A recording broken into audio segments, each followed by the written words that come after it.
ગુજરાતના રાજ્યપાલ શ્રી આચાર્ય દેવવ્રતે રાજ્યના મુખ્યમંત્રી શ્રી ભૂપેન્દ્રભાઈ પટેલની પ્રેરક ઉપસ્થિતિમાં વિડીયો કોન્ફરન્સના માધ્યમથી યોજાયેલી બેઠકમાં જિલ્લા વહીવટીતંત્રના અધિકારીશ્રીઓને માર્ગદર્શન આપતા જણાવ્યું હતું કે ગુજરાતની પાવનધરાને રાસાયણિક કૃષિને ઝેરથી મુક્ત કરી પ્રાકૃતિક કૃષિ ક્ષેત્રે ગુજરાતને દેશનો રોલ મોડલ બનાવવા વહીવટીતંત્ર સૌ અધિકારીઓ સંકલ્પબદ્ધ બને।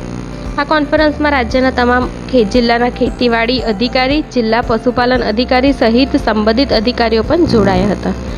રાજ્યપાલશ્રીએ આ વર્ચ્યુઅલ બેઠકમાં જણાવ્યું કે ગુજરાત સરકારના પરિણામલક્ષી પ્રયાસો અને ખેડૂતોના પુરુષાર્થથી પ્રાકૃતિક ખેતીનું જન અભિયાન ગ્રામીણ સ્તર સુધી પહોંચ્યું છે, ત્યારે જિલ્લા પ્રશાસનના સહયોગથી ગુજરાત રાજ્ય પ્રાકૃતિક કૃષિ ક્ષેત્રે દેશમાં પ્રેરણા પૂરી પાડી।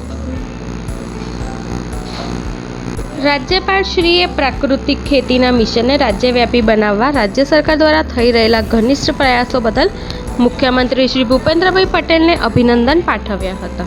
રાજ્યપાલશ્રીએ રાજ્યની ગૌશાળા અને પાંજરાપોળમાં જીવામૃત ઘન જીવામૃત તૈયાર કરી જરૂરિયાતમંદ ખેડૂતોને પહોંચાડવા માટે પ્રોત્સાહિત કરવા, પ્રાકૃતિક કૃષિ કરનારા પ્રગતિશીલ ખેડૂતોની સાફલ્ય ગાથા અન્ય ખેડૂતો સુધી પહોંચાડી પ્રેરણા પૂરી પાડવા અને પ્રત્યેક જિલ્લામાં પ્રાકૃતિક કૃષિ ઉત્પાદનોને વેચાણ માટે વ્યવસ્થા કરી ઊભી કરવા જિલ્લાના અધિકારીઓને અનુરોધ કર્યો હતો।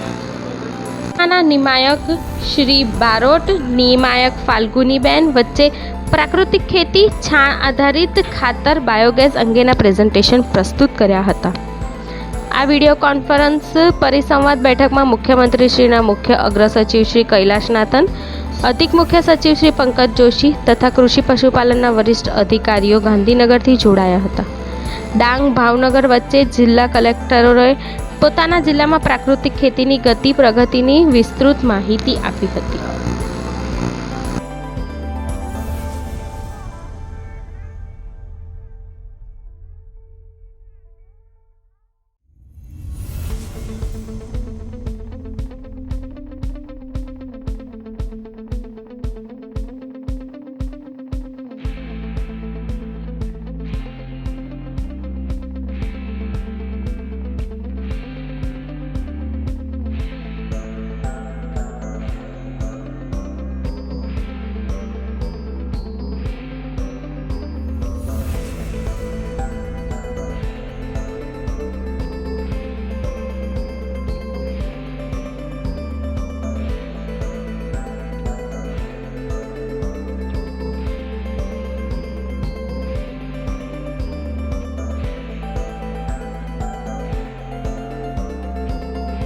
હંમેશા નરેન્દ્રભાઈ તો કહેતા હોય છે કે સૌનો સાથ, સૌનો વિકાસ, સૌનો વિશ્વાસ આપણે સંપાદન કર્યો છે અને હવે આપણી સાથે સૌનો પ્રયાસ પણ રહે છે। એટલે આપણે જે કાર્ય કરવા જઈ રહ્યા છે એ કાર્ય લોકો સુધી પહોંચાડવામાં આપણે જે બેઝ કહીએ તો એ બેઝ બનાવવા માટે આપણે આજે આ મીટિંગ કરી રહ્યા છે।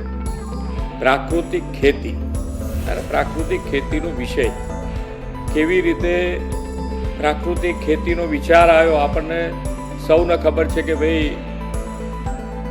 વિઝનરી લીડર તરીકે માન્ય નરેન્દ્રભાઈ પ્રસ્થાપિત થયા એનું કારણ જ આ છે કે લોકો જ્યારે વિચારે એ પહેલાં અહીંયા ગુજરાતમાં હતા ત્યારે ગુજરાતમાં અને આજે આખા દેશમાં કામ શરૂ થઈ ગયું અને રોડ મેપ બનાવીને એમનું કામ શરૂ કરવાની જે પદ્ધતિ છે એ આપણા બધા માટે એક ખૂબ ગર્વની વાત છે। સાથે સાથે આપણે જે કાર્ય કરી રહ્યા છે તો આપણે બધાને ખબર છે કે આપણી નોકરી હોય તો નોકરી, અમારા હોદ્દા હોય તો હોદ્દા, એની સમય મર્યાદા હોય ને સમય મર્યાદા પછી આપણને એમ થાય કે આપણે શું કાર્ય કર્યું, કરવા જેવું કર્યું, ના કર્યું, અને ક્યાંક અફસોસ થાય, કાં તો ક્યાંક આપણને એવું પણ થાય કે આપણે ખૂબ સારું કામ લોકો માટે કર્યા। તો આ પણ એક એવું કામ છે કે એક પેઢી આપણને યાદ કરી શકે એવું કામ માન્ય નરેન્દ્રભાઈએ ઉપાડ્યું છે અને એની અંદર આપણે જ્યારે સૌએ સાથે મળીને જો કામ કરીશું તો મને લાગે છે ત્યાં સુધી આજની પેઢી ને આવતીકાલની પેઢી આપણે સુધારી શકીશું। બે વસ્તુ એની અંદર પ્રાકૃતિક ખેતીમાં છે કે ભાઈ આજે આપણને સૌને ખબર છે કે ભાઈ 40 વર્ષની ઉંમરે diabetes, cancer, high blood pressure, attack આવવા, આ બધા રોગો 40 વર્ષની ઉંમર પછી શરૂ થાય. પહેલાં આપણને ખબર છે કે 55 પછી આપણને ડૉક્ટર કહેતા કે ભાઈ હવે દર વર્ષે જરા તમે ટેસ્ટ વેસ્ટ કરાવજો. અત્યારે આપણે 40 વર્ષ પછી આ પ્રક્રિયા શરૂ થઈ. તો આપણને એમ લાગે કે ભાઈ આ ક્યાંથી શરૂ થયું, કેવી રીતે આવ્યું. તો આપણને માન્ય નરેન્દ્રભાઈના માર્ગદર્શનમાં ખ્યાલ આવ્યો કે ભાઈ જે આપણે અત્યારે અનાજ ખાઈ રહ્યા છીએ એ અનાજ પહેલું જ આપણું સ્વાસ્થ્ય ખરાબ હશે તો આપણે કશું નહીં કરી શકીએ. એટલે સ્વાસ્થ્ય કેવી રીતે સુધારવું અને સ્વાસ્થ્ય સારું હશે તો આપણે જે મિશન લઈને ચાલીએ છીએ એ મિશનમાં આપણું સફળતા મળે. અને સ્વાસ્થ્ય માટે આપણે શું કરી શકાય, તો આ જે અનાજ ખાઈએ છીએ એ રાસાયણિક ખાતર અને રાસાયણિક ખાતરના હિસાબે જે એની અંદર પાક થાય, જે અનાજ થાય અને એ આપણે લેવાના કારણે આપણા શરીરમાં જાત જાતના રોગો થયા એવું કહી શકાય. 100% ગેરંટી આપણે કહીએ છીએ કે 100% જ એનાથી થાય, પણ એક મુખ્ય કારણ આ હોઈ શકે. અને એના કારણે આજે આપણે આ પ્રાકૃતિક ખેતીની મુહિમ ચલાવીએ, જેથી કરીને આ જમીનનું પણ સ્વાસ્થ્ય ધીમે ધીમે આની કારણે બગડતું જતું હોય છે કે એટલું બધું રાસાયણ વાપરવામાં આવે છે કે જેથી કરીને જમીનની ઉપજ શક્તિ પણ ઘટતી જાય છે. તો આ બંનેમાંથી બહાર નીકળવા માટે આજે આપણે બધા સાથે ભેગા થયા છે અને આના માટેનું જે માર્ગદર્શન છે એ માર્ગદર્શન આપણને ગુજરાતમાં અત્યારે આજે આપણા રાજ્યપાલ શ્રી આપણને આપી રહ્યા છે અને એમણે એક મુહિમ તરીકે આને લીધું છે. તો આપણે સૌ પણ આ મુહિમમાં જોડાઈ અને જે પ્રાકૃતિક ખેતી જેટલી બને એટલી ઝડપથી આખા રાજ્યમાં આ ખેતી તરફ ખેડૂત વળે એના માટેનો આપણે પ્રયત્ન કરવાનો છે. અત્યારે વધારે ડિટેલ માન્ય રાજ્યપાલ શ્રી આપણને કહેવાના છે એટલે ડિટેલ આજે મારા કરતાં પણ વધારે સારી રીતે સમજાઈ શકશે. જે દિવસે મેં સાંભળ્યા એ દિવસે મેં એમને કીધું હતું કે મારા કાર્યકાળ દરમિયાન સૌથી વધારે અગત્યતા જો મને આપવાનું મગજમાં આવ્યું હોય તો આ પ્રાકૃતિક ખેતી છે. તો આપણે સૌ પણ એમનું માર્ગદર્શન હેઠળ જે માન્ય નરેન્દ્રભાઈ જે ઈચ્છે છે એ પ્રમાણેનું ગુજરાત આપણે બનાવવાનો પ્રયત્ન કરીએ. એ જ અભ્યર્થના. ભારત माता की जय. वंदे मातरम. जय जय गरवी गुजरात.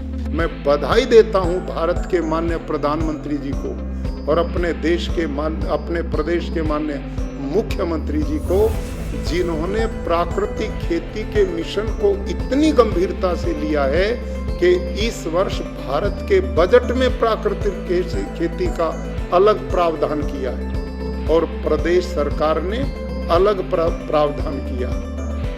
आप सबकी जानकारी के लिए हरित क्रांति जिस समय प्रारंभ हुई भारत में, तो पहली यूनिवर्सिटी थी पंतनगर, जो उस समय उत्तर प्रदेश में थी, आज उत्तराखंड में. उस मिशन में एक डॉक्टर मैने, जो भारत के मूल निवासी थे, अमेरिका में उन्होंने रासायनिक खेती को पढ़ा, बड़ी बड़ी डिग्रियां प्राप्त की और उन्होंने इस मिशन को भारत में बढ़ाने में बहुत बड़ी भूमिका निभाई थी और उस समय वो बड़ा आवश्यक था. हम विरोध नहीं करते, हम आभारी हैं कृषि वैज्ञानिकों के कि उस समय देश की जरूरत को पूरा करने के लिए उन्होंने खाद्यान्न को भरपूर बढ़ाने का काम किया. लेकिन इतना लंबा काल बीतने पर जो दुष्परिणाम सामने आए हैं, अब इनसे भी हम ओझल करके दूर हटेंगे तो काम नहीं चलने वाला. तो डॉक्टर मैने की रिपोर्ट अभी आई है, वो लिखते हैं कि जिस समय पंतनगर में हमने पहली बार रासायनिक खेती शुरू की, उससे पहले वहां की मिट्टी की जांच हमने की थी और मिट्टी को पाया कि उसमें 2.5 से 3% ऑर्गेनिक कार्बन था और इस समय उसी धरती का ऑर्गेनिक कार्बन 0.5 है. आप सब आदरणीय प्रबुद्ध जन हैं, विद्वान लोग हैं. आप इसी से अनुमान लगाएं कि भारत की लगभग सारे देश की धरती का ऑर्गेनिक कार्बन उस समय 2.5% से ऊपर था. और आज सारे देश की भूमि का ऑर्गेनिक कार्बन 0.5 पे आके खड़ा हो गया। और वैज्ञानिक भाषा में जिस धरती का ऑर्गेनिक कार्बन 0.5 और इससे भी नीचे आ गया, वो जमीन बंजर है, उसमें कुछ भी पैदा नहीं होगा यूरिया डीएपी के बिना। और अभी एक रिपोर्ट यूएनओ की आई है जिसमें उन्होंने कहा है कि इसी प्रकार से रसायन द्वारा खेती दुनिया में चलती रही तो आने वाले 60 साल के बाद यूरिया डीएपी डाल करके भी धरती में कुछ भी पैदा नहीं होगा, क्योंकि जमीन पूर्ण रूप से बंजर हो जाएगी। और विश्व स्तर की रिपोर्ट है, इस समय दुनिया की 33% भूमि बंजर बन चुकी है। इसलिए मेरे सभी विद्वान अधिकारियों से निवेदन है, आप इस देश की वो प्रतिभा हैं, आप में वो दिव्यता है, और आप यदि पूर्ण इस विषय को समझकर, क्योंकि आप पे पूर्ण अधिकार भी है, आप पे मशीनरी है, माननीय मुख्यमंत्री सरकार आपके साथ है। आज यदि आप संकल्प ले लें कि हमने गुजरात की इस पावन मिट्टी को, धरती को जहर से मुक्त करना है और अपने प्रदेश को पूरे राष्ट्र के लिए रोल मॉडल बनाना है, तो मुझे पूर्ण विश्वास है कि आप सभी युवा एनर्जेटिक है, आप में अदम्य शक्ति है, और यदि आप ये कर पाए तो आप ये ईश्वरीय कार्य करेंगे। बहुत बड़ा पुण्य आपको मिलने वाला है। आप इसको सामान्य चीज लेकर के न चलें, अपितु उससे हटकर एक मिशन बनाना पड़ेगा, तब हम आगे सफल हो पाएंगे। તમે અમારી ચેનલ પર નવા છો તો ખાસ મિત્રો આ ચેનલને સબસ્ક્રાઇબ કરી લેજો।